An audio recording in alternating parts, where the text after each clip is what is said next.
នេះបែកបាន2គីឡូបងប្អូនណាតែទូចណាខ្ញុំបីដល់2បញ្ជាន់ទេណាហើយរៀបចំមកលោកគ្រូចន្ទាបងប្អូនទាំងការចង់រៀបអីនេះជាកម្មអីតែទៅលោកគ្រូបានផលแล้วណាទាំងនៅខាងបាត់ដំបងណាបងប្អូនណាគេមិនប្រម៉ូទអីទេនេះជាក់ស្ដែងអូខេតើនៅបងប្អូនណាឲ្យយើងមើលខាងក្នុងអស់គ្នាតើផ្ទះតិចកម្មមួយកន្លែងនេះគឺជាផ្ទះតិចកម្មកែច្នៃទេបងប្អូនណាបាទពីមុនគឺជាផ្ទះមនុស្សរស់នៅហើយផ្ទះនេះមានទំហំ8 x 12បាទ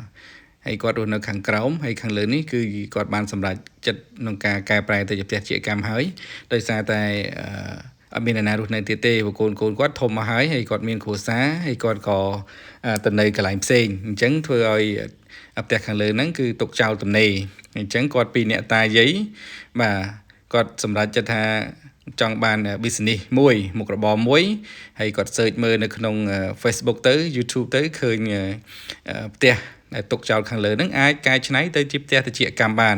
អញ្ចឹងគាត់បានមើលច្រើនអ្នកជំនាញប៉ុន្តែចុងក្រោយគាត់សម្រេចចិត្តយកក្រុមការងារស្ទះចិន្តាដើម្បីរៀបចំផ្ទះតិចកម្មជូនគាត់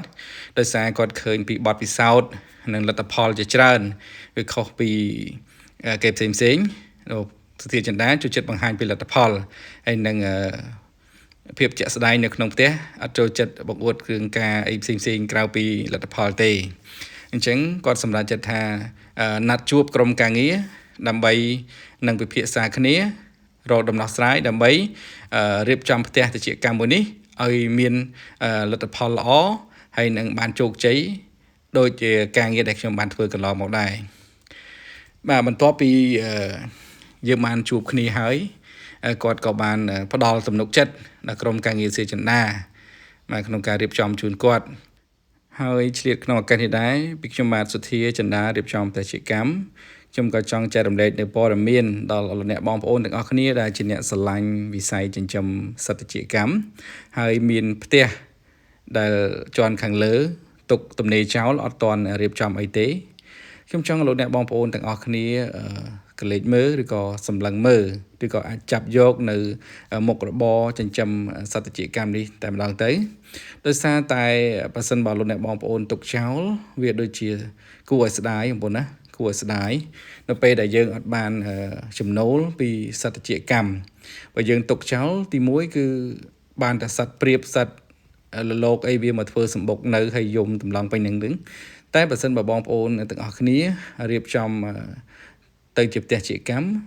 បាទហើយយើងរងចាំបន្តិចហើយយើងផ្ដល់នឹងការថែទាំបន្តិចហ្នឹងហើយ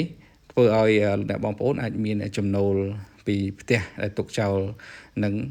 បន្ថែមទៀតផងដែរហើយតួយ៉ាងដូចជាបងប្រុសបងស្រីដែលជាម្ចាស់ផ្ទះតិចកម្មកែច្នៃនៅខាងខេត្តបាត់ដំបងនេះដែរគាត់បានប្រាប់មកសុធាចិន្តាថាការចិញ្ចឹមសត្វតិចកម្មគឺជារឿងល្អមែនទែនបាទដូចយើងបានធ្វើបុណ្យសម្រាប់សត្វឲ្យគ្នាបានរស់នៅសុខសាន្តជិតផុតពីការយាយីពីសត្វសាហាវផ្សេងហើយគាត់ក៏បានបន្ថែមទៀតថាគាត់មានបំណងមានគម្រោងនឹងបន្ថែមផ្ទះជាកម្មកន្លែងទៀតតែផ្ទះខាងក្រោយហ្នឹងគឺគាត់រៀបចំស្តង់ដារផ្ទះជាកម្មតែម្ដងបាទគាត់រៀបចំជាលក្ខណៈផ្ទះជាកម្មដាច់ដោយឡែកគឺសម្រាប់តែជាកម្មតែម្ដងហើយអ្វីដែលពិសេសចុងក្រោយនោះគាត់បានបញ្ជាក់យ៉ាងច្បាស់ថាពេលដែលគាត់រៀបចំផ្ទះតិចកម្មលើកក្រោយគាត់បញ្ជាក់យ៉ាងច្បាស់ថាគឺសុធាចិន្តាដដែលអត់មានអ្នកផ្សេងទេបាទខ្ញុំឮពាក្យនេះរំភើបចិត្តមែនទែនបងប្អូនរំភើបចិត្តហើយសប្បាយចិត្តមែនទែនបាទអរគុណច្រើនសម្រាប់បងប្រុសបងស្រីដែលជាម្ចាស់ផ្ទះនៅខាងខេត្តបាត់ដំបងដែលផ្ដល់ទំនុកចិត្តដល់ក្រុមការងារសុធាចិន្តាជាចុងក្រោយសម្រាប់អស់លោកអ្នកបងប្អូនទាំងអស់គ្នាដែលមានផ្ទះនៅផ្ទៃខាងលើទំនេរដែលទុកចោលអត់បានប្រើប្រាស់អ្វីទេហើយមានបំណងចង់កែប្រែទៅជាផ្ទះតិចកម្មដើម្បីរកចំណូលបន្ថែមលោកអ្នកបងប្អូនទាំងអស់គ្នាអាចទំនាក់ទំនងមកក្រុមការងារសុធាចិន្តាតាមរយៈលេខទូរស័ព្ទខាងលើជូនពរលោកអ្នកបងប្អូនទាំងអស់គ្នាឆ្នាំថ្មី